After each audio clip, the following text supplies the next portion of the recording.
दोस्तों, एक संजय नाम का व्यक्ति होता है। जब वो अपने ससुराल जाता है अपनी पत्नी के साथ में, तो वहाँ कुछ दिन और रुक जाता है। अब रुकने के बाद में वहाँ जो सास होती है उसकी काफ़ी खातिरदारी करती है और उसके प्रति जो होता है उस व्यक्ति का लगाव ज़्यादा बढ़ जाता है। अब एक दिन इन दोनों में प्रेम प्रसंग हो जाता है। अब धीरे धीरे जो है इन दोनों के बीच में नज़दीकियाँ बढ़ जाती हैं और इन दोनों के बीच में संबंध बन जाते हैं। अब जो सास होती है वो अपने ही दामाद के बच्चे की माँ बनने वाली होती है। फिर जब इस घटनाक्रम का खुलासा होता है तो कुछ ऐसी बात, जो कुछ ऐसा दृश्य सामने आता है कि जिसे आप सुनेंगे तो आप परेशान हो जाओगे। आखिर सोचने पे मजबूर हो जाओगे कि इस दुनिया में किस किस किस्म के लोग पड़े हैं और कोई इतना हद तक कैसे गिर सकता है। तो नमस्कार दोस्तों, मैं अरविंद आप सभी का स्वागत करता हूं अपने चैनल क्राइम अलर्ट पर। दोस्तों, आप लोगों से निवेदन है कि आप लोग अगर चैनल पर नए हैं तो चैनल को ज़रूर सब्सक्राइब करिएगा। अगर आपने पहले से सब्सक्राइब कर रखा है तो उसके लिए बहुत बहुत धन्यवाद। दोस्तों, चलिए एक कहानी शुरू करते हैं।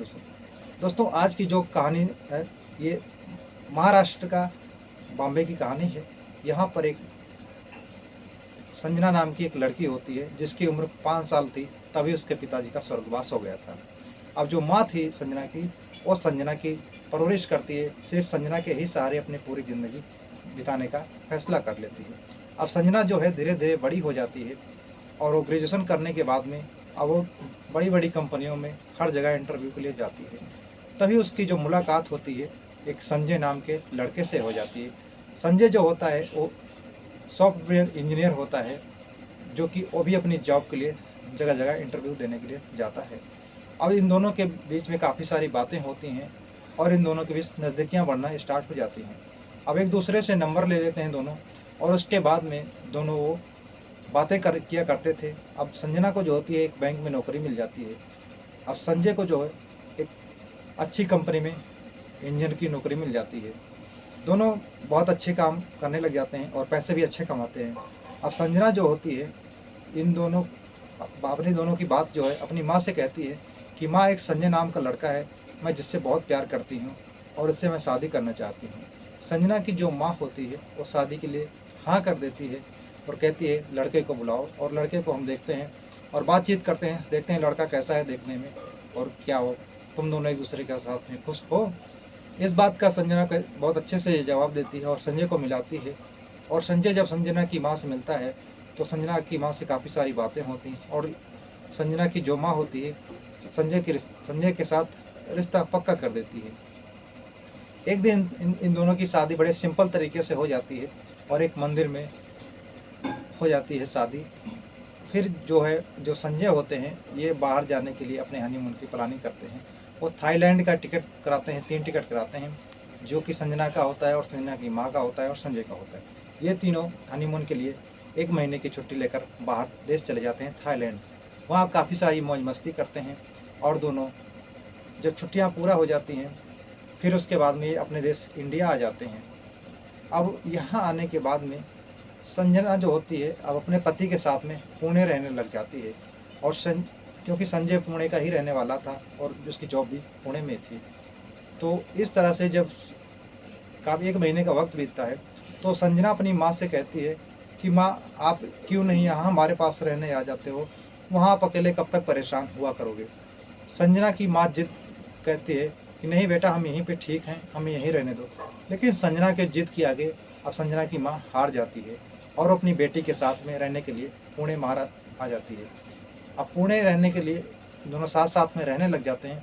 संजना जो होती है अपने कामकाज में ज़्यादा बिजी होती है। वो सुबह उठकर अपने जॉब पे चली जाती है। जो संजय होता है वो ज़्यादा करके अपना काम घर से ही किया करता है और देर रात तक काम किया करता है।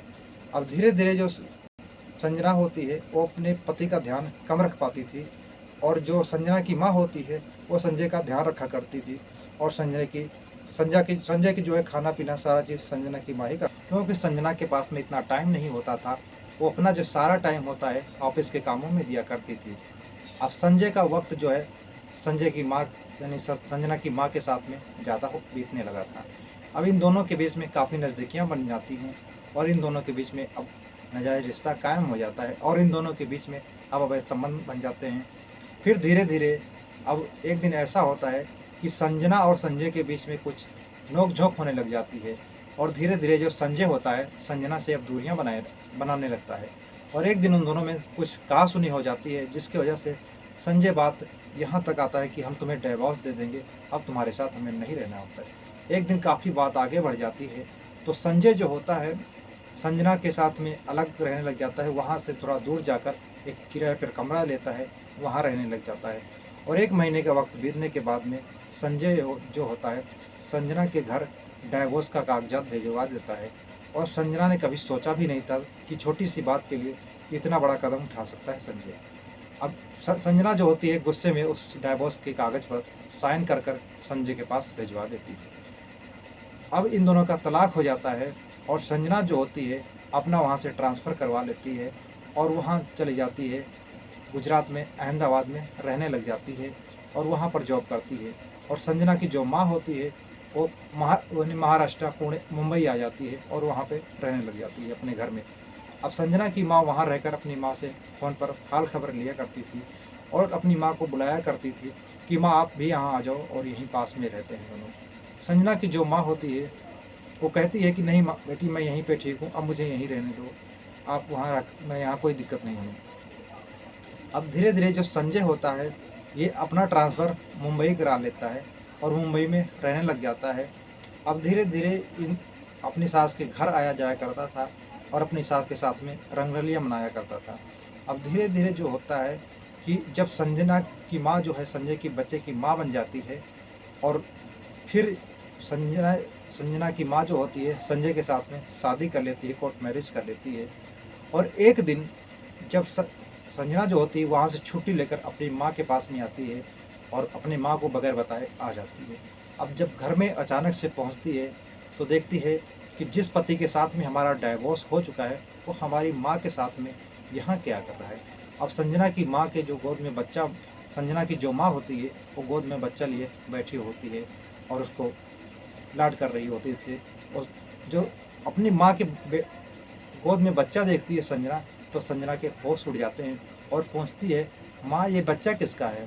तो संजना की जो माँ होती है वो घबरा जाती है और कहती है कि ये बच्चा हमारा है और मैंने संजय के साथ में शादी कर ली है।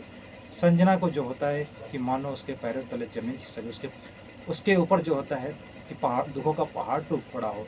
उसको दुख उस वक्त इतना नहीं हुआ था कि जिस टाइम संजय को डाइवोर्स दे दिया था, लेकिन आज ये बातें सुनकर अपनी माँ के मुख से वो संजना के ऊपर मानो कि उससे बड़ा सबसे बड़ा दुख उसी दिन हुआ उसको, कि जब एक माँ ने अपने ही बेटी के पैरों पर कुल्हाड़ी मार दी और अपने बेटी का घर उजाड़ दिया।